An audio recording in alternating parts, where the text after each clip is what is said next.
The House will come to order. Head page.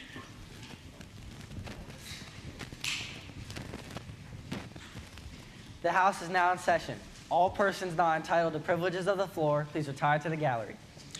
The members will rise and be led in prayer by Reverend Eun Yul Ryu, Senior Pastor, Korean Central Presbyterian Church, Centerville, and remain standing for the pledge of allegiance to the flag of the United States of America, which will be led by the delegate from Alexandria, Delegate Herring. Almighty God, Creator of heaven and earth, as this assembly gathers to begin its work today, we come before you with gratitude for the privilege of serving the people of the Commonwealth of Virginia. Grant wisdom, humility, and integrity to every delegate in this chamber. Give them clarity of mind as they deliberate, compassion for those they represent, and courage to pursue what is right and just. We also bring before you the conflicts of our world. May humanity learn to love one another and grant us a world of peace. May we remember that the fear of the Lord is the beginning of wisdom and the most beautiful way to live. As Scripture reminds us, blessed is this nation whose God is the Lord. Bless the people of Virginia. May our children grow with hope, our young people with vision, and our elders with dignity. Through the work of these delegates, may our communities flourish in peace and joy. We pray in the name of our Lord and Savior, Jesus Christ. Amen. Amen.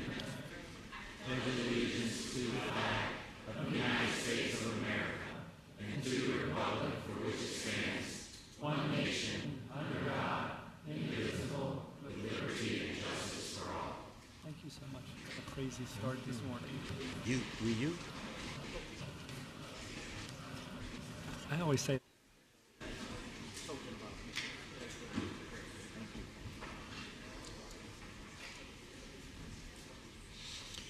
The members will answer the roll call by indicating their presence on the electronic voting board.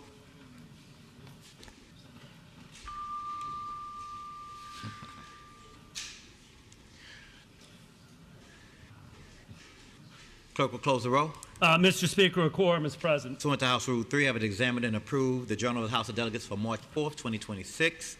Motions and resolutions under Rule 39 pursuant to the provisions of Rule 40 are now in order.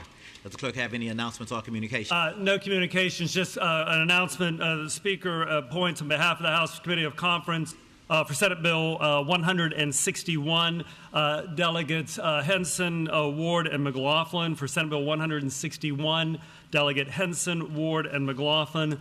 For Senate Bill 398, Speaker appoints Delegates Tran, Sullivan, and O'Quinn on behalf of the House as conferees. Senate Bill 398, Delegates Tran, Sullivan, and O'Quinn, and that is companion legislation to House Bill 1007. And then finally, Senate Bill 493, the Speaker appoints Delegates Reeser, Fagans, and McLaughlin. SB 493, House conferees be Delegates Reeser, Fagans, and McLaughlin, and that is companion legislation to House Bill 1022. Those conference committees on members' web pages, I think, have been missing, and so we're working to have that up there so you can all check that to make sure you're not missing any of the conference committees that you're on. With that, pursuant to House Rule 40, the Speaker requests that you use the request speak button for the agenda items listed for reference up on the voting board. The delegate from Fairfax, Delegate Helmer. Thank you, Mr. Speaker. Mr. Speaker, I rise for the purpose of an introduction. The delegate has the floor. Thank you, Mr. Speaker. Today, I'm honored to introduce Senior Pastor Yongyul David Ryu of the Korean Central Presbyterian Church, who provided a wonderful invocation for us this morning. Pastor Ryu serves at KCPC in Centerville. Founded in 1973 by 20 pioneering Korean-American families, the church has grown into one of the largest Korean-American congregations in the United States, with several thousand weekly attendees, as I can attest to myself from having gone to services many times. Their mission is training the saints to transform the world, emphasizing spiritual formation, discipleship, and community outreach.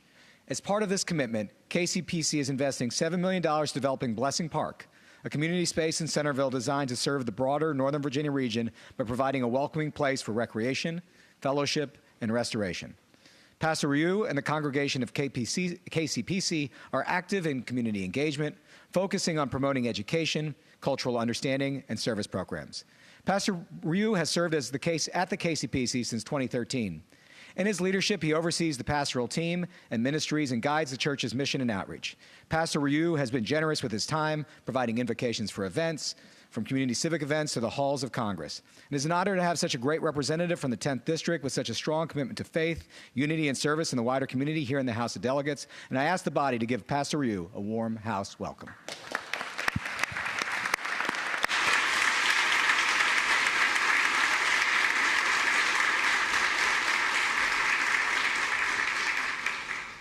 Thank you for blessing us with the prayer this morning, and welcome to the Capitol, Pastor Ryu.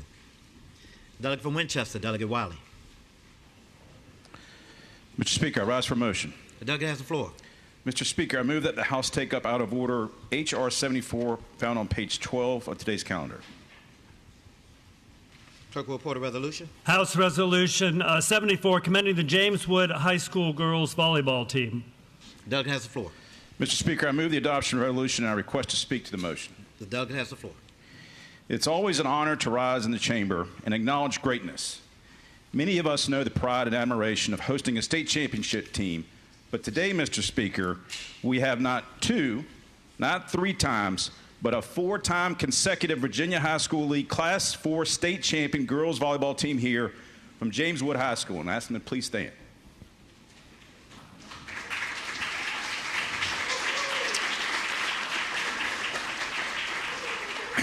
This past November, these remarkable young women secured their fourth straight title, an extraordinary accomplishment and a first of its kind for any team sport in Frederick County. Over the past 4 seasons, they have compiled an outstanding 108 wins to 8 losses record, a testament to their discipline, resilience, and commitment to excellence. This season was met with an additional challenges as the team navigated injuries and unexpected hurdles, but they persevered and fought hard for each win. This success does not happen by accident.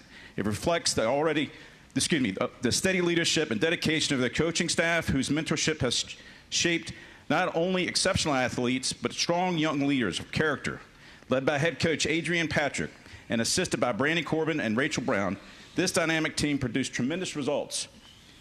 But beyond the championships and the record books, this volleyball team represents something even greater: teamwork, leadership, and the kind of character that makes a community proud. They have inspired their classmates, honored their school, and brought tremendous pride to Frederick County and the Commonwealth of Virginia. Mr. Speaker, I ask that we join together in recognizing these outstanding student athletes and congratulating them on a truly historic achievement. Thank you. Delegate from Winchester, Delegate Wiley, moves that the House adopt House Resolution 74, commending the James Wood High School girls volleyball team. All those in favor say aye. Aye. Those opposed, no. The resolution is adopted. Congratulations.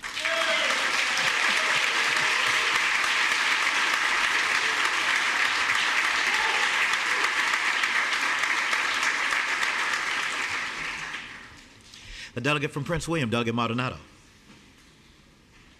Thank you, Mr. Speaker. Mr. Speaker, I rise for a motion. The delegate has the floor. Thank you, Mr. Speaker. Mr. Speaker, I move that the House suspend the special and continuing joint order relating to judicial elections until Tuesday, March 10th, 2026, at the conclusion of the morning hour pursuant to Rule 13 of HJR 29, and speaking to that motion. The delegate has the floor. Thank you, Mr. Speaker. Mr. Speaker, we are almost there. We just need a little bit of extra time to wrap up our interviews and conversations for our judges, and we believe we will be ready by March 10th. Thank you, Mr. Speaker. The delegate from Prince William, Delegate Maldonado, moves that the House suspend the special and continuing joint resolution related to judicial elections until Wednesday, Tuesday, March 10th, 2026, at the conclusion of the morning hour, pursuant to Rule 13 of House Joint Resolution 29. All those in favor say aye. Aye. All those opposed, no. The motion is agreed to. The delegate from Prince William will inform the Senate of the action taken by the House and request its concurrence. Delegate from Richmond County, Delegate Kent. Thank you, Mr. Speaker. Mr. Speaker, I rise for the purpose of an introduction. Delegate has the floor. Thank you. Colleagues, as you know, March is celebrated as Women's History Month, but particularly March 5th is set out as National Women's College and University Day. Not to mention it's a couple birthdays. It's my distinct pleasure, along with the delegate from Bedford beside me who represents Amherst, to welcome 2 leaders of one of Virginia's very distinctive women's colleges that are here in the gallery. I'd ask them to please stand. Ms. Mary Pope Hudson became the president of Sweetbriar College in 2023 after serving as vice president of alumni relations and development for 8 years, during a season when the institution was faced with many challenges, including potential closure. Mary Pope led the efforts to raise sufficient support to keep the doors opened through tenacity, grit, and her very significant Rolodex. She is the first of Sweetbriar's graduates to serve as the college president. This year, the college is celebrating the 125th anniversary of its founding, and we recognized that earlier in session with HR 90. Also in the gallery is Sally Kitchen of Virginia Beach, the current president, who has chaired the college 125th anniversary planning committee. Sweetbriar has faced challenges, and with that, has been willing to innovate. Sweetbriar is one of only 2 colleges in the entire nation to offer an accredited engineering and applied science program, and has been established for the Center of Human and Environmental Sustainability, where students learn agricultural and food system sustainability. When dining out in Lynchburg, you may very well encounter produce grown on campus by students. I would ask that you join me in celebrating Women Colleges and Universities Day, the 125th anniversary of Sweetbriar, by giving them a warm house welcome.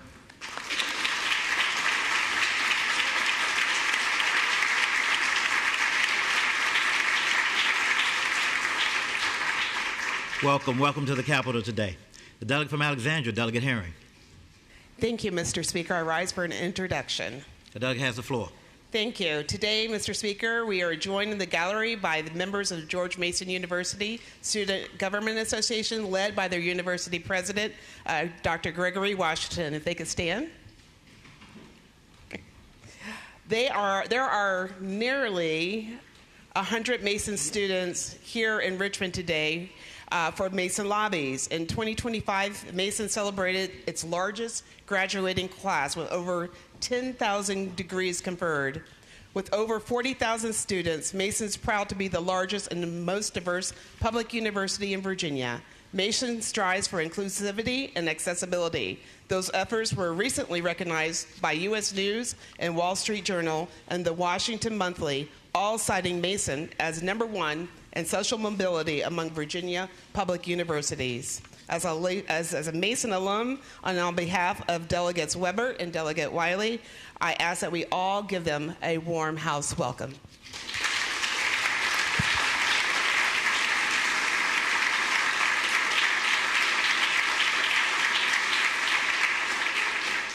Welcome to the Capitol today.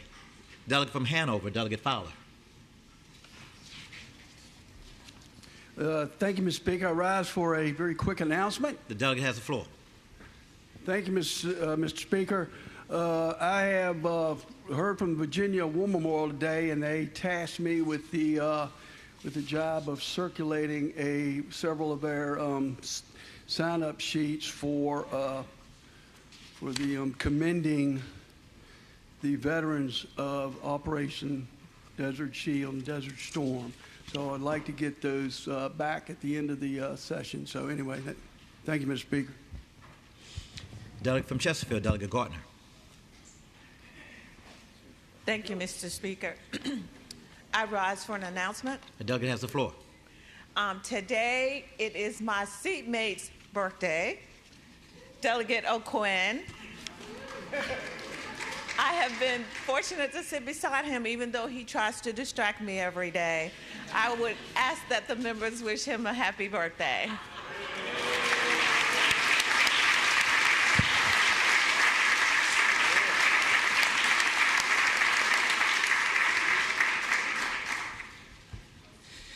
Mr. Speaker. The delegate from Washington County, Delegate O'Quinn. Thank you, Mr. Speaker. I think I also rise for an announcement. The delegate has the floor. Thank you, Mr. Speaker. So I appreciate my seatmate. Also, I know someone on your side, I'm sure, has a really glowing announcement made for your birthday also. So yeah, we do get to share a birthday. And I did notice a lot of people on your side dressed like you today to honor you. I notice also we didn't have anybody on this side that bothered to do the same thing for me. And I know that we also had a really cool surprise birthday party for you this morning We don't have one of those for me either. But in the end, Mr. Speaker, I end up being the big birthday winner. And would you like to know why? Wow. Because I'm a lot younger than you and always will be.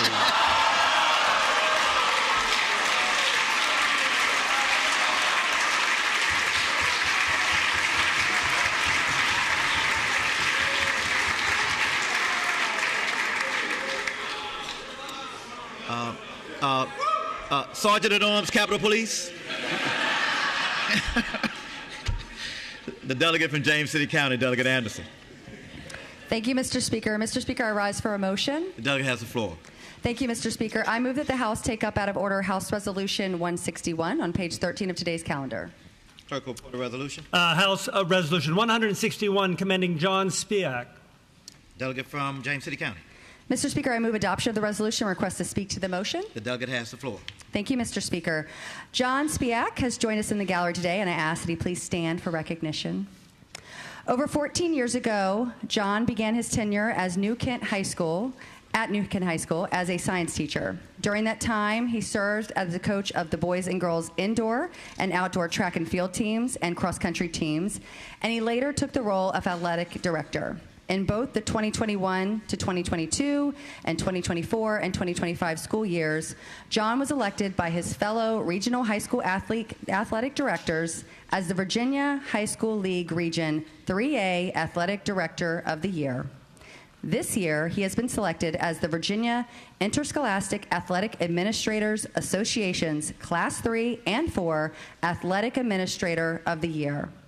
It is not only John's accolades on the field that make him worthy of this award, but also his endless support of his students, his hardworking nature, and his ability to motivate his athletes that have earned him the title of Athletic Administrator of the Year once again. With that, I move the motion.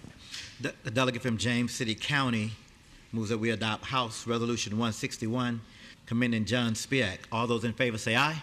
Aye. All those opposed, no. The motion is agreed to. Congratulations, sir.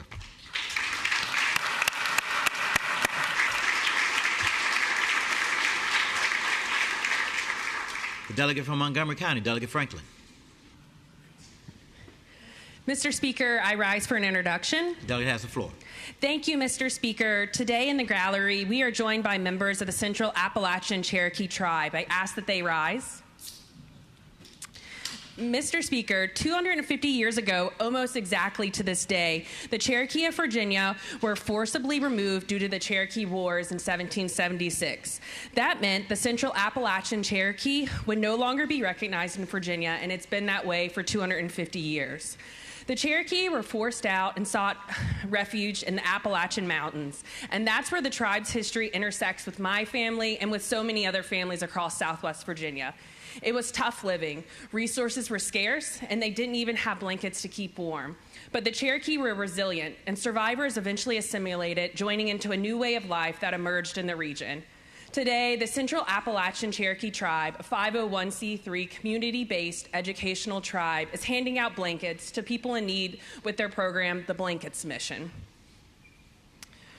Through this mission, police officers, EMTs, and first responders are carrying blankets donated by these tribes all across Appalachia, so folks displaced, whether through flood, fire, or children in need, have a source of warmth and comfort. For the Cherokee, blankets are a symbol of protection, warmth, honor, and unity. We're grateful they continue to share these values of this program, and we're honored that they have joined us today, almost 250 years later, in the same house that removed them forcibly from recognition. I hope you will join me in giving them a warm house welcome.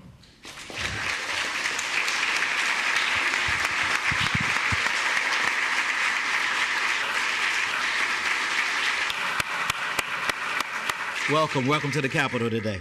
Delegate from Suffolk, Delegate Clark. Mr. Speaker, I rise for a motion. Delegate has the floor. Thank you, Mr. Speaker. I move that the House take up out of order H.R. 267 on page 53 of today's calendar. Clerk will report a resolution.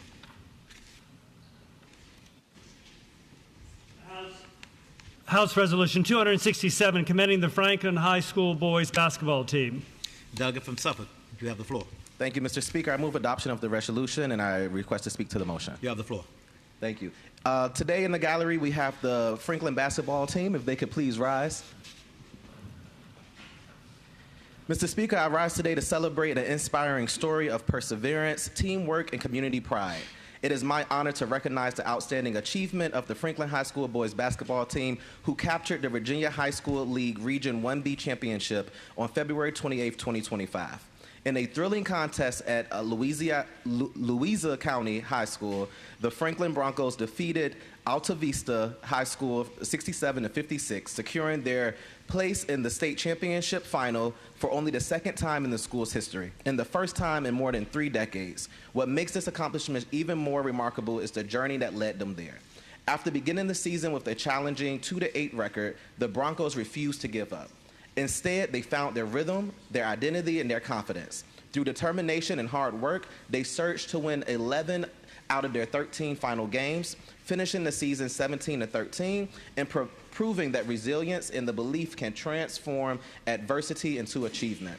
Throughout their season, the Broncos demonstrated strong fundamentals, relentless defense, and a fast-paced offense that energized their fans and represented Franklin High School with tremendous pride. Their success reflects not only on their talent and dedication of the student athletes, but also the leadership of their head coach, Robbie Cutchins, the guidance of their teachers and staff, and the steadfast support of family and the entire Franklin community. Mr. Speaker, it is fitting that we recognize these young men for their remarkable season and the example they set for their school and community. I ask that the House join me in commending the Franklin High School boys basketball team for winning the 2025 Virginia High School League 1B championship and wishing them continued success in their years ahead. Mr. Speaker, I move the adoption of the resolution. The delegate from Suffolk, Delegate Clark, moves that the House adopt House Resolution 267 commending the Franklin High School boys basketball team. All those in favor say aye. Aye. All those opposed, no. The motion is agreed to. Congratulations.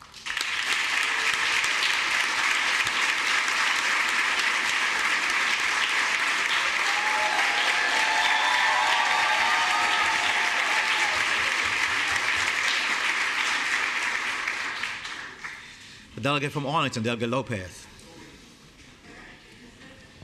Thank you, Mr. Speaker. I rise for an introduction. Delegate has the floor. Thank you, Mr. Speaker. I'm pleased to welcome members of the Democratic Latino Organization of Virginia. I ask that they please stand. D-Love is a statewide branch of the Democratic Party of Virginia dedicated to activating and empowering Latino civic and political engagement across the Commonwealth. Today, they are at the Capitol to showcase the strength, diversity, and leadership of Virginia's Latino community. They also heard this morning from Governor Spanberger, and along with their day of advocacy and meetings with lawmakers, D-Love is also hosting a legislative reception at 6 p.m. this evening at Chicano's Cocina Bar and Grill, which I hope everyone here can attend. Se puede. Please join me in recognizing their work promoting civic participation and giving them a warm house welcome.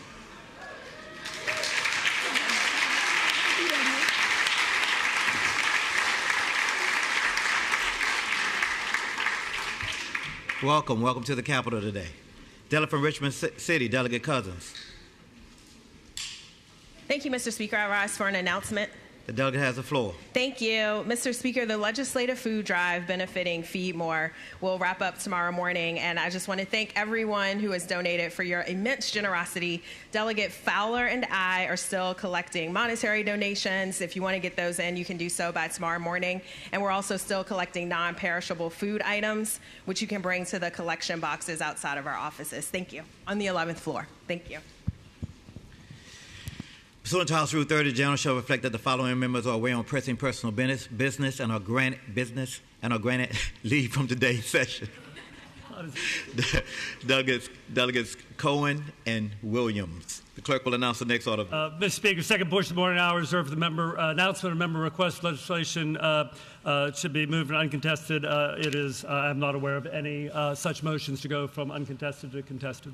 Clerk will announce the next order. Third portion of the morning hour reserved for the announcement of member request legislation go by for the day. There is one in that category of Senate Bills third regular on page 5 of the printed calendar. If you're looking that way, Senator Durant's SB 602 is by for the day at the request of Delegate Tran. Clerk will announce the next business. Oh, I'm sorry. Sorry. Delegate from Alexander, Delegate Herring. Mr. Speaker, I move that the legislation as announced by the clerk go by for the day. Delegate from Alexander, Delegate Herring moves that the legislation as announced by the clerk go by for the day. As many in favor of the motion will say aye. Those opposed, no. The legislation is by for the day. The clerk will announce the next order. In the fourth and final portion of the morning, I'll reserve for member requests for points of personal privilege. Speaker Kyler requests that you use your request to speak button to get into the queue. The delegate from Spotsylvania, Delegate Scott. Thank you, Mr. Speaker. I rise for a point of personal privilege. The delegate has the floor. Thank you, Mr. Speaker. Mr. Speaker, today I rise in recognition of Trisomy Awareness Month. A few years ago, we passed a resolution recognizing March as Trisomy Awareness Month here in the Commonwealth. And I ask every member of this body to pause and consider the extraordinary lives of those living with trisomy conditions, including families who love them and fight for them every single day.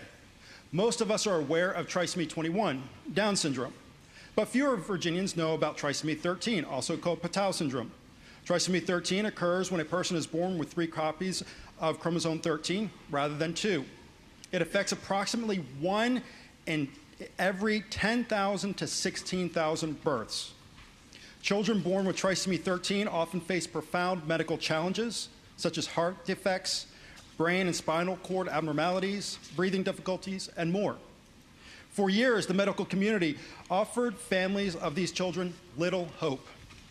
Parents were told to expect the worst, to prepare for loss within hours or days, and tragically, many did. But something remarkable is happening, Mr. Speaker. Families who choose to pursue treatment, who fought for their children, are watching those children grow. Children diagnosed with trisomy 13 who receive full medical care are surviving. And they are not just surviving, they are smiling, knowing their families, and experiencing joy. This is not just a medical story, it's a story about medical dignity, human dignity, about who we decide is worth fighting for.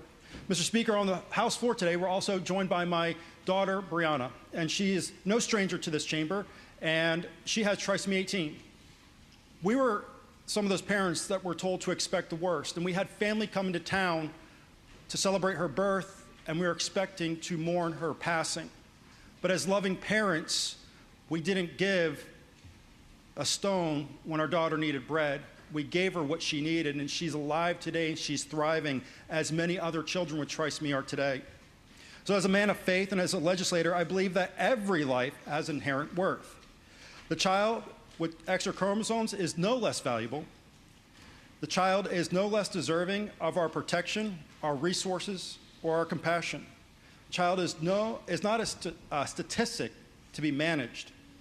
They are our neighbors, our constituents, our friends, our families, and in the deepest sense, brothers and sisters. I want to recognize the tireless advocacy of organizations such as SOFT, Support Organization for Trisomy, and the countless families across Virginia and this nation who have refused to accept the lesser standard of care for their children. Their voices, their courage has changed medicine. Their love has changed lives. This month, I encourage my colleagues to learn more about trisomy conditions. Speak with families in your district who are living this reality. Support efforts to improve palliative care options, expand access to pediatric specialists, and ensure that no parent in the Commonwealth is ever made to feel their child's life is not worth saving. March is Trisomy Awareness Month. Let us honor it not in just words from this floor, but with policies and a culture that affirm what we believe, that every person, no matter how many chromosomes they carry, has the full dignity of life, and that life is worth protecting. Thank you, Mr. Speaker.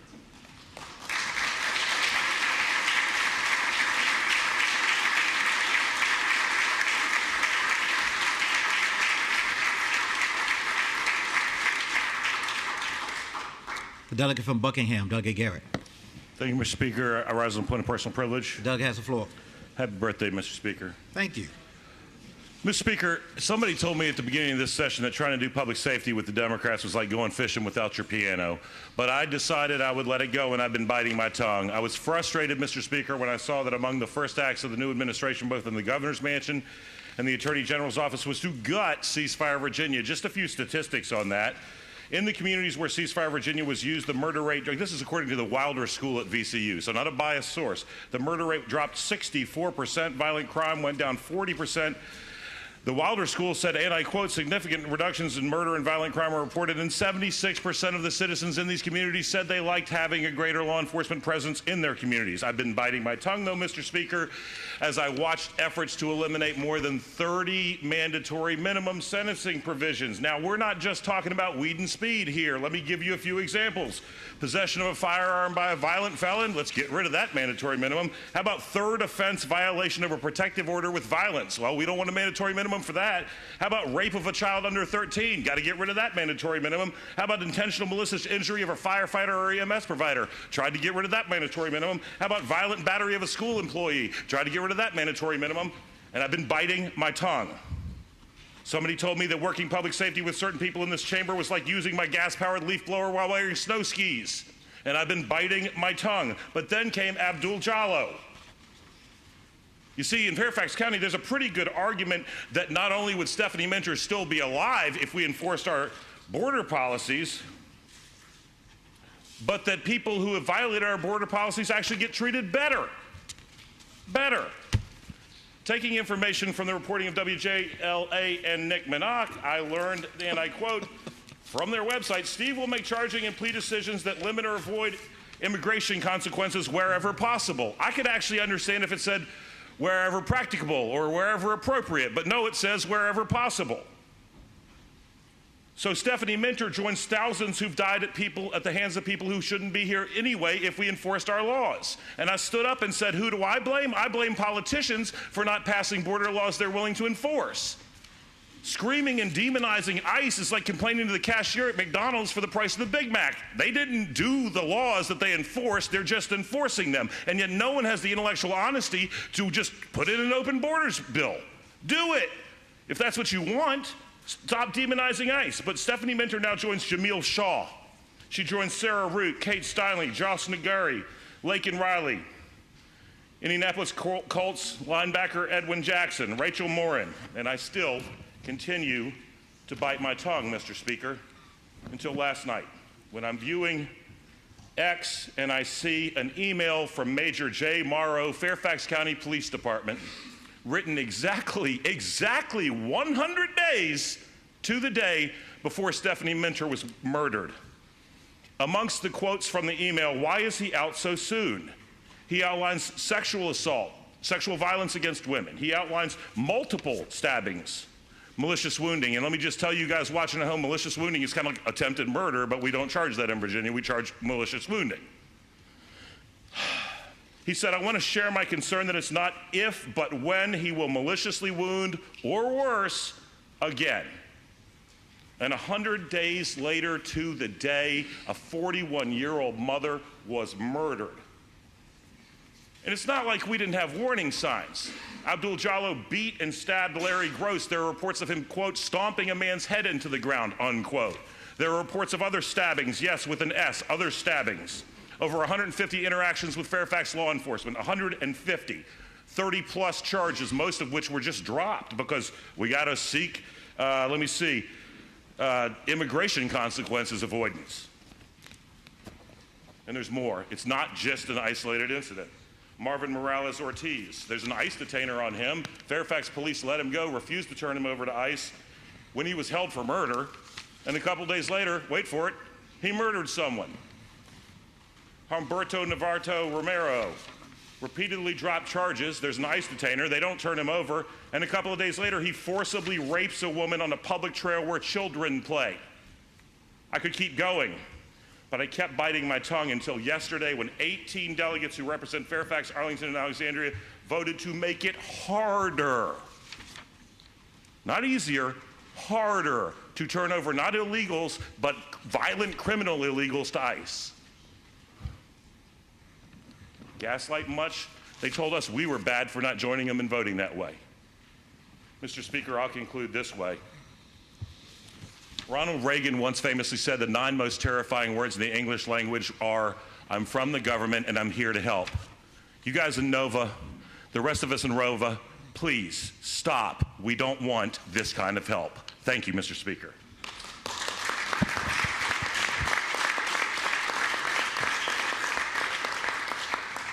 The delegate from Montgomery County, Delegate Franklin. Mr. Speaker, I rise for a point of personal privilege. The delegate has the floor. Thank you, Mr. Speaker. During Women's History Month, we often talk about pioneers and famous names, women who broke barriers and made headlines. But today, I want to recognize a different kind of history being made every single day across the Commonwealth of Virginia. The history being made by mothers. Growing up in Southwest Virginia, I saw resilience on display every day. Women were the backbone of our community, from supporting their families at home to being essential components of our local economy. They led with conviction that has left its mark on generations of sons and daughters in our region. They instilled in their children a belief in hard work, a sense of compassion on their neighbors, and a deep respect for family and communities, values that continue to define Southwest Virginia today. Some of these women worked more than one job to put food on the table. Others raised entire families on their own, and many did both. For far too long, their contributions have been discounted, dismissed, or simply taken for granted. Today, I rise to honor the mothers that continue to drive our Commonwealth forward.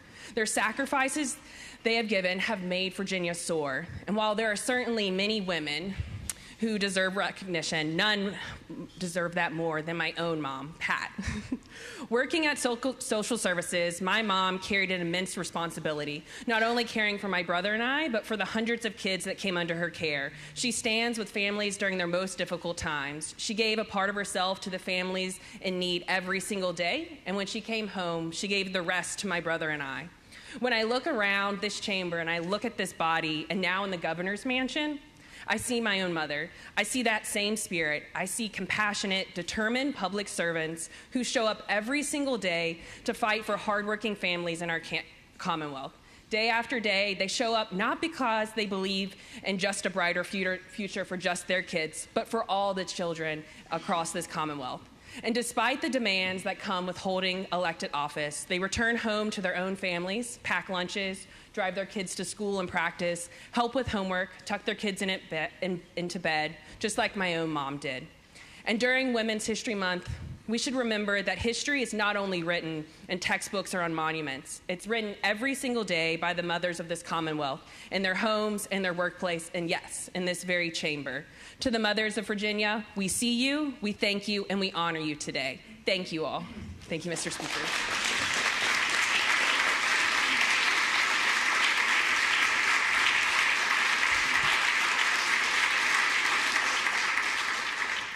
Delegate from Spotsylvania, Delegate Cole. Mr. Speaker, I rise for a point of personal privilege. The delegate has the floor. Mr. Speaker, in honor of today being your special day, a few of us wanted to pay homage to you by following the leader. With intention, we want to wish you a happy birthday, Mr. Speaker.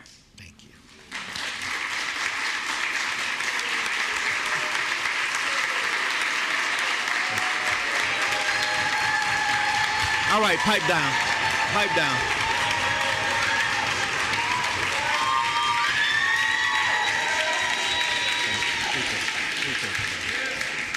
All right, pipe down. Back to work. Delegate from Newport News, Delegate Simons. Thank you, Mr. Speaker. May we return to the first morning hour for purposes of an announcement? Of course. The delegate has the floor. Thank you. On behalf of Delegate Runyon and myself, I'd like to invite everyone to join the Career and Technical Education Caucus as we work to strengthen these opportunities for students and employers across the Commonwealth. We will be meeting today at 4 p.m. on the 7th floor, and we will have Secretary Fraser and Chancellor of Community Colleges, David Doré, as our special guests. Thank you. The clerk will call the calendar. Calendar for today, Thursday, March 5th, day 51 of this 2026 regular session. We come to page 2, first category, Senate bills on third reading, uncontested calendar block. There are 4 bills in this calendar section in this block, beginning with Senate Bill 138, which seeks to amend and reenact sections of the Code of Virginia relating to the Department of Environmental Quality, Industrial Wastewater, Publicly Owned Treatment Works, PFAS monitoring. Legislation report Committee on Agriculture, Chesapeake, and Natural Resources, subsequently reported by the Committee on Appropriations. Delegate from Fairfax, Delegate Kriesik. Thank you, Mr. Speaker. Senate Bill 138 addresses contamination from PFAS. often called forever chemicals. The bill directs the Virginia Department of Environmental Quality to require monitoring of these forever chemicals from industrial wastewater sources that discharge into publicly owned treatment works. Mr. Speaker, I move that the bill pass. Sergeant at Arms. Mr. Speaker, a message from the Senate. Senator from Eastern Fairfax, Senator Surville. Good afternoon, Mr. Speaker. I have been directed by the President of the Senate to inform the House of Delegates that pursuant to Rule 13 of H.J.R. 29, the Senate has agreed to suspend the special and continuing joint order relating to judicial elections one time until Tuesday, March the 10th, 2026, at the conclusion of the morning hour. Okay. See you. See you. Wouldn't want to be you. Mr. Clerk. Mr. Speaker, continuing with Senate Bill's third reading uncontested counterblock, bottom of page 2, we come to Senate Bill 233, which would direct the Department of Fire Programs to convene a work group to evaluate the funding formula for the distribution of aid to localities through the Fire Programs Fund. Report. Legislation Report Committee on Appropriations with amendment nature as substitute. Delegate from Loudoun County, Delegate Reed. Yes, Mr. Speaker, I move the committee substitute. Shall the committee substitute be agreed to? All those in favor say aye. All those opposed, no. The committee substitute is agreed to. Delegate from Loudoun County, Delegate Reed. Thank you, Mr. Speaker. As the substituted bill now requires the Department of Fire Programs to establish a work group to evaluate the funding formula for the distribution of aid to localities through the Fire Programs Fund, and that report is due on November the 1st, 2026. I move passage of the bill. Next up in the block over on page 3, Senate Bill 302, which seeks to amend and reenact Section Code of Virginia relating to excise tax on peanuts. Sunset extended. Legislation originally reported to the Committee on Finance, subsequently reported by the Committee on Appropriations with amendment nature as substitute. Delegate from Fairfax, Delegate Creasy. Thank you, Mr. Speaker. I move that the House adopt the appropriations substitute. Shall the committee substitute be agreed to? All those in favor say aye. Aye. All those opposed, no. The committee substitute is agreed to. The delegate from Fairfax, Delegate Creasy. Thank you, Mr. Speaker. Senate Bill 302 extends the sunset date for Virginia's peanut excise tax. I encourage my colleagues, if you're nuts about this bill like I am, support the bill. Mr. Speaker, I move the bill pass. Rounding out the block of third reading uncontested, top of page 4, Senate Bill 453, now before you, seeks to amend and reenact Section Code of Virginia relating to intentional discharge of untreated sewage, civil penalty. Legislation originally passed committee, reported from the Committee on Agriculture, Chesapeake, and Natural Resources, subsequently reported by Committee on Appropriations. Delegate from Arlington, Delegate Lopez. Mr. Speaker, SB 453 from Senator Stewart establishes a maximum civil penalty of $50,000 per violation for any person found to have intentionally discharged unrelated sewage onto land or into waters of the Commonwealth. I move that we pass the bill. Shall the bills pass?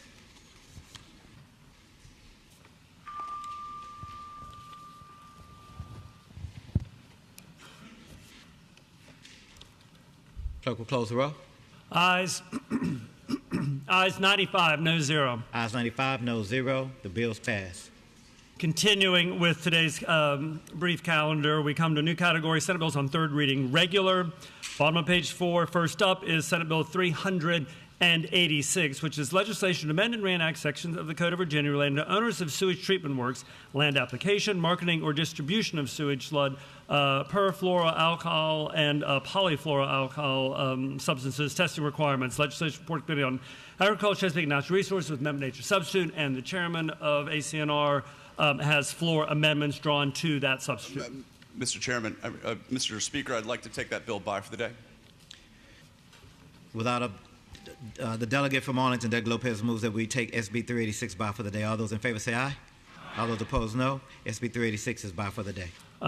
Similarly, Senate Bill 602 is by for the day. So first bill in this new category, third reading regular, is now Senate Bill 764, which is legislation to amend and reenact Section of the Code of Virginia relating to deferred disposition of criminal cases, license suspension, driving under the influence. Legislative Report Committee, of course, Justice with amendments. Delegate from Fairfax, Delegate Simon. And Mr. Speaker, I think there are going to be some floor amendments to this bill, but I'd like that this bill go by for the day so we get a chance to look at those floor amendments. Delegate from Fairfax, Delegate Simon, moves that SB 764 go by for the day. All those in favor say aye. Aye. All those opposed, no. The bill goes by for the day. Over on page 6, the next first bill in this new category, perhaps, is Senate Bill 530, which is legislation to amend and reenact three sections of the Code of Virginia relating to State and Local Government Conflicts of Interest Act, electronic disclosure by local government officers and employees. The legislation was reported to the Committee on General Laws with amendment nature as substitute, and then subsequently reported by the Committee on Appropriations. Delegate from Chesapeake, Delegate Hayes. Thank you, Mr. Speaker. I move that the House adopt the committee substitute. Shall the committee substitute be agreed to? All those in favor say aye. All those opposed, no. The committee substitute is agreed to. The delegate from Chesapeake, Delegate Hayes. Thank you, Mr. Speaker. Senate Bill 530 requires local government officers and employees to file annual disclosure statements electronically with the Virginia Conflict of Interest and Ethics Advisory Council beginning January 1st, 2027, with later dates for smaller localities. Mr. Speaker, I move that we pass the bill. Shall the bill pass?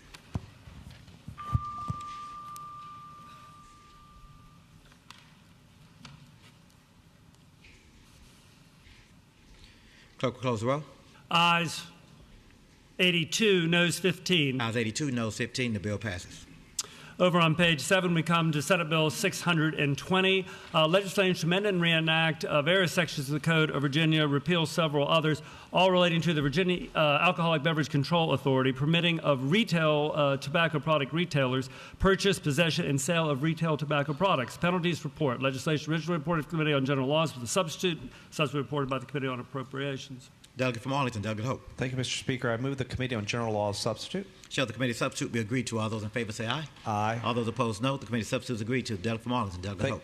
Thank you, Mr. Speaker, members of the body. This bill is now identical to my House Bill 308, which passed out of here. This relates to the enforcement of underage tobacco and vape sales, also sets up a licensing and permitting structure.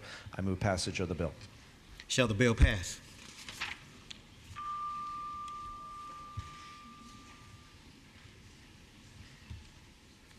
Clerk will close the roll. Ayes 96, ayes 95, noes 3. Ayes 95, noes 3. The bill passes. Over on page 8, last bill in this category is Senate Bill 645. SB 645 seeks to amend and reenact section of the Code of Virginia relating to air pollution control board regulations, small renewable energy projects, anaerobic digestion technology. Report. Legislation Report Committee on Agriculture, Chesapeake, and Natural Resources with a substitute, then subsequently reported by the Committee on Appropriations with a different substitute. The delegate from Fairfax, Delegate Kriesik. Thank you, Mr. Speaker. First, I'm going to move that the House adopt the Agriculture, Chesapeake, and Natural Resources substitute and vote no. Shall the committee substitute be agreed to? All those in favor say aye. All those opposed, no. No. Committee substitute is rejected. The delegate from Fairfax, Delegate Kriesik. Thank you, Mr. Speaker. Now I move that the House adopt the appropriation substitute. Shall the committee substitute be agreed to? All those in favor say aye. Aye. All those opposed, no. The committee substitute is agreed to. The delegate from Fairfax, Delegate Kriesik. Thank you, Mr. Speaker. Senate Bill 645 addresses state air pollution regulations affecting waste to energy and renewable energy facilities. The bill expands the definition of small renewable energy project to include additional facilities that generate electricity from waste or biomass. Mr. Speaker, I move that the bill pass. Shall the bill pass?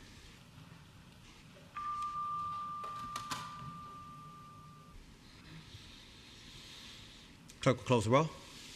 Ayes 93, noes 5. Ayes 93, noes 5. The bill passes.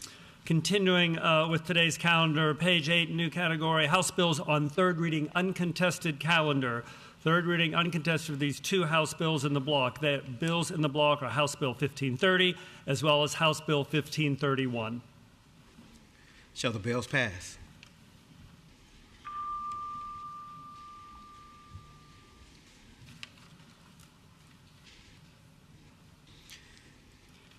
Clerk will close the roll. Ayes 96, noes 2.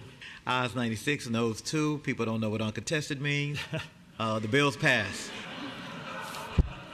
Happy birthday. New category, House bills with Senate amendments. I believe there's 6 or 7 in this category, beginning page 9. First up is Delegate Helmer's House Bill 21, which relates to firearm industry members, standards of responsible conduct, civil liability. Originally passed the House, subsequently passed the Senate with substitute, and the Senate substitute is before you. Delegate from Fairfax, Delegate Helmer. Mr. Speaker, House Bill 21, as amended by the Senate, is the industry standards for firearms bill. If you think you ought to be able to sue firearm manufacturers and dealers for irresponsible behavior, the Senate amendments still do that. The only difference between the Senate amendments that came over and the House bill is it's added some language from the Office of the Attorney General that clarifies that they can do civil investigations in line with other similar provisions of the code. I move adoption of the Senate amendments, Mr. Speaker. The Doug from Chesapeake, Doug Leftwich. Thank you, Mr. Speaker. Speaking to the Senate substitute. The Doug has the floor. Thank you, Mr. Speaker.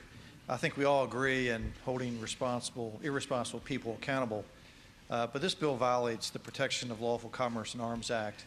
It did so when it left this chamber, and the Senate substitute does nothing to fix that. The problem is simple. The bill does not give anyone in the firearms industry any way to know what conduct is legal and which conduct is not. Instead, it creates a vague requirement and then threatens lawsuits if a criminal, and I emphasize criminal, misuses a firearm somewhere down the line. That is exactly what Congress prohibited when it passed the Protection of Lawful Commerce and Arms Act. Supporters often point to New York's version of this law to claim it proves this will survive a court challenge. It will not. The bill is written broadly enough that Virginia could impose liability on manufacturers and distributors located outside of the state. Federal courts have been very clear about this. States do not get to regulate interstate commerce from their own capital. Curbing gun violence is a bipartisan issue. We can agree on that. But passing legislation that will be struck down and cost taxpayers tens, if not millions of dollars in litigation is not a constructive solution. I urge a no vote on this. Thank you, Mr. Speaker. Shall the Senate substitute be adopted?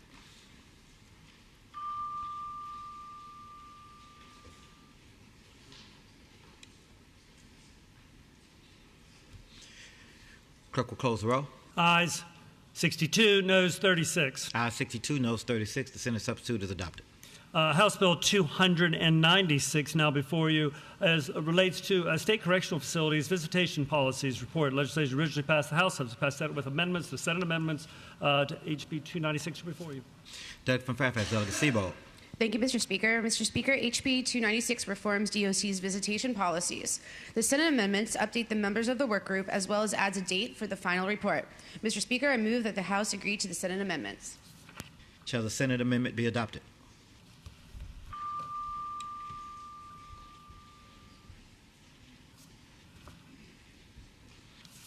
Clerk will close the roll. Ayes 71, noes 27. Ayes 71, noes 27. The Senate amendment is adopted. Over on page 11, we come next to House Bill 320, which relates to live streaming while driving. Prohibited. Penalty. Legislation originally passed the House, subsequently passed Senate with amendments. The Senate amendments are before you. The delegate from Fredericksburg, Delegate Cole. Thank you, Mr. Speaker. I am not live today. The two amendments from the Senate removes viewing from the code because viewing a video is already illegal according to 46.2-1077. And the second amendment tightens the language of social media platform to clarify that it does not include any application, service, or website with the primary function of providing audio or video conferencing because the senators are worried about their Zoom calls. So this bill does not affect Zoom calls. I ask that we accept the Senate amendments. Shall the Senate amendment be adopted?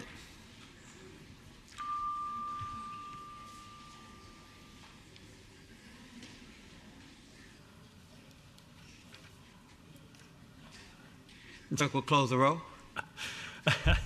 Ayes 91, no 6, abstentions 1. Ayes 91, no 6, abstentions 1. Continuing with House Bill and Senate amendments, we come next to House Bill 431. Bill passes, by the way. Sorry. House Bill 431 relating to Alzheimer's disease-related disorders commission, extension of expiration date. Legislation originally passed the House, of course, subsequently passed Senate with substitute. The Senate substitutes before you. The delegate from Henrico, Delegate LaVere Bowling. Thank you, Mr. Speaker. The Senate substitute now conforms my HB 431 to Senate Bill 682. It does exactly what the clerk says, simply extends the sunset date of Virginia's Alzheimer's Disease and Related Disorders Commission. The Senate substitute was simply stylistic changes of language, and with that, I would move that the House agree to the Senate substitute. Shall the Senate substitute be adopted?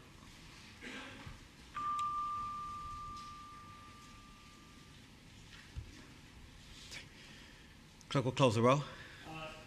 Ayes 97, noes 1. Ayes 97, noes 1. The Senate substitute is adopted. House Bill 649 relates to removal of certain signs and advertisements placed within the limits of highway. Agreements with local governing bodies in Planning District 23 requirements. Legislature originally passed the House, Substitute passed the Senate with a substitute, which is now before you. Delegate from Chesapeake, Delegate Hayes. Thank you, Mr. Speaker. House Bill 649 is narrow in scope and prevents localities within Planning District 23 with a population between 245,000 and 350,000, and that also has a tax increment financing district from using volunteers to remove signs or advertisements. The Senate amendments change the population range, and I move that the House accept the Senate amendments. Shall the Senate substitute be adopted?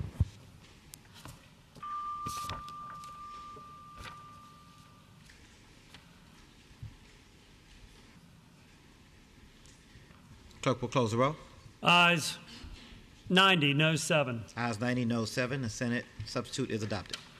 Over on page 12 of the printed calendar, House bills to Senate amendments become to House Bill 860, which would direct the State Board of Local and Regional Jails to convene a work group to review standards and regulations for pregnant and postpartum incarcerated persons in local and regional correctional facilities. Report. Legislation originally passed the House, substitute passed the Senate with a substitute, which is before you. Delegate from Richmond City, Delegate Cousins. Thank you, Mr. Speaker. HB 860 directs the Board of Local and Regional Jails to develop lactation policies for pregnant and postpartum incarcerated Virginians. The Senate substitute removes the required work group that was included in the original bill to develop these policies. Mr. Speaker, I move that the House agree to the Senate substitute. Shall the Senate substitute be adopted?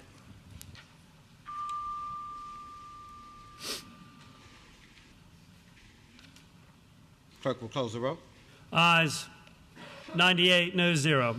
Ayes 98, no 0. The Senate substitute is adopted. House Bill 894 now before you. This legislation relates to private elementary and secondary schools, student codes of conduct, policies relating to bullying, and cyberbullying requirements. The legislation originally passed the House, passed the Senate with a substitute, which is before you. Delegate from Fairfax, Delegate Sullivan. Thank you, Mr. Speaker. As the clerk has said and well described, HB 894 ensures that private elementary and secondary schools have policies relating to bullying and cyberbullying. We have a couple details to work out, so I move the Senate substitute and ask that the body reject the substitute. Shall the Senate substitute be agreed to?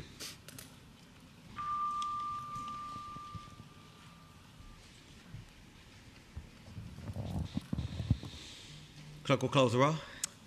Ayes 0, noes 98. Ayes 0, noes 98. The Senate substitute is rejected. Next up, new category, House Joint Resolution, with Senate Amendment. HJs with Senate Amendment, there is one. Middle of page 12, House Joint Resolution 18 now before you relates to a portrait of the Honorable Yvonne Bond Miller. This legislation originally passed the House, substitute passed the Senate with a substitute. That Senate substitute is now before you. The delegate from Henrico County, Delegate McQuinn.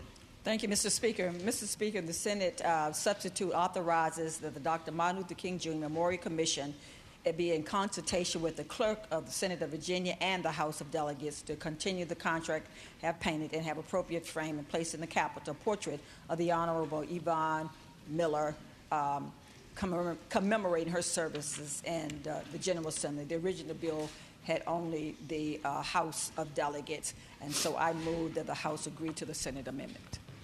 Shall the Senate amendment be agreed to?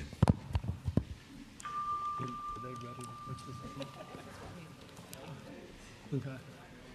Clerk will close the roll.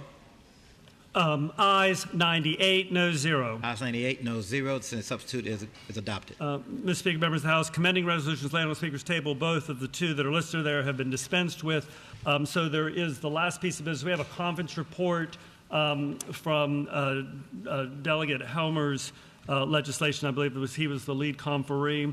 It's on page 17 if you're following along that way. Conference report is received for Senate bills in conference for Senate Bill 27. Senate Bill 27, which relates to firearm industry members, standards of responsible conduct, civil liability. The conference report is available to the members here via the IHOD and to the public via the Legislative Information System. So the conference report for SB 27 is before you.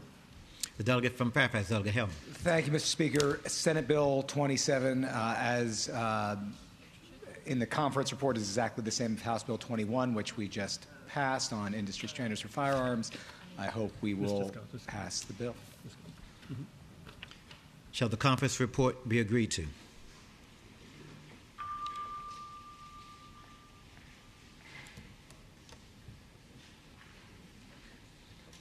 Clerk will close the roll. Ayes 62, noes 36. Ayes 62, noes 36. The conference report is agreed to. Yep. Mr. Speaker, that completes all the business that I'm aware of before us today. Per House Rule 51, the House has returned to the morning hour. Does the clerk have any additional announcements or communications? Yes. Communication from the Senate. The Senate has insisted on its amendments and requested committees of conference on the following legislation: House Bills 84, 476, 625, and 1487. Delegate from Alexander, Delegate Herring. Mr. Speaker, I move that the House accede to the request of the Senate for committees of conference on the previously reported legislation. Delegate from Alexander, Delegate Herring, moves that the House accede to the Senate's request for committees of conference on the previously announced legislation. As many in favor of the motion will say aye. Those opposed, no. The motion is agreed to. Another communication from the Senate. The Senate has rejected the House amendments to the following Senate legislation: Senate Bills 490, 553, and 640. Delegate from Alexander, Delegate Herring. Mr. Speaker, I move that the House insist on its amendments and request committees of conference on the previously reported legislation. Delegate from Alexander, Delegate Herring, moves that the House insist and request committees of conference on the previously announced legislation. All those in favor of the motion will say aye. All those opposed, no. The motion is agreed to. Mr. Speaker, members of the House, that's all the business I have there. Meeting scheduled for today, day 51, as we begin winding down. The Committee on Labor and Commerce will be meeting a half hour after adjournment of the House. They'll be down in the House Committee Room A on the lower level. That's a half after adjournment, approximately 1:30 or there soon thereafter. That is the only legislative committee meeting that I'm aware of. Everything else has been canceled, so I won't read that. And then, as mentioned previously, the Career and Technical Education Caucus will be meeting at 4 o'clock up on the 7th floor North Meeting Room over in the General Assembly Building. Looking ahead to tomorrow, Friday, March 6th. First meeting will be the Committee on Rules. House Rules will be meeting at 8 o'clock at House Committee Room B on the 2nd floor. Take up their docket. At 8:15, the Committee on Public Safety will be meeting. They'll be down in the lower level, House Room A. That meeting's at 8:15. And then at 9 o'clock, Committee on County, Cities, and Towns is going to be meeting up, and they'll be on House Committee Room B, which is next door, so, or maybe not. Mr. Speaker, just a quick announcement. The delegate from Fairfax, Delegate Hellman. Thank you, Mr. Speaker. We will start County, Cities, and Towns 10 minutes after public safety concludes tomorrow.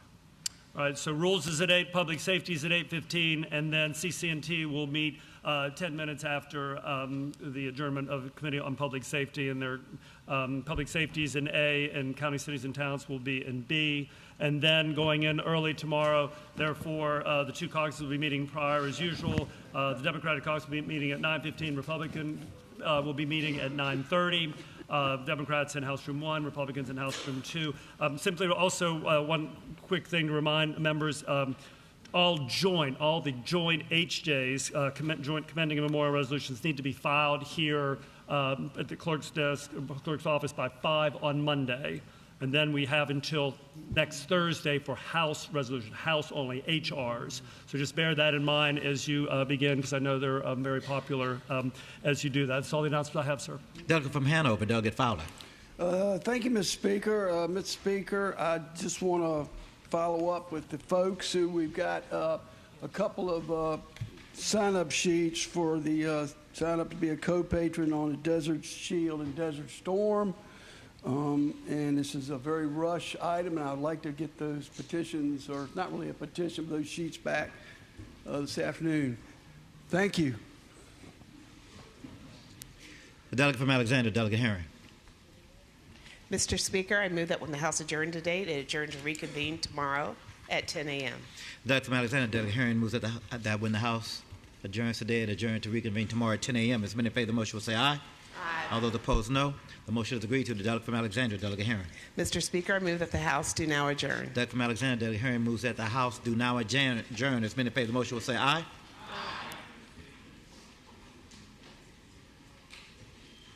Those opposed, no. The motion is agreed to. The House stands adjourned until tomorrow at 10 a.m.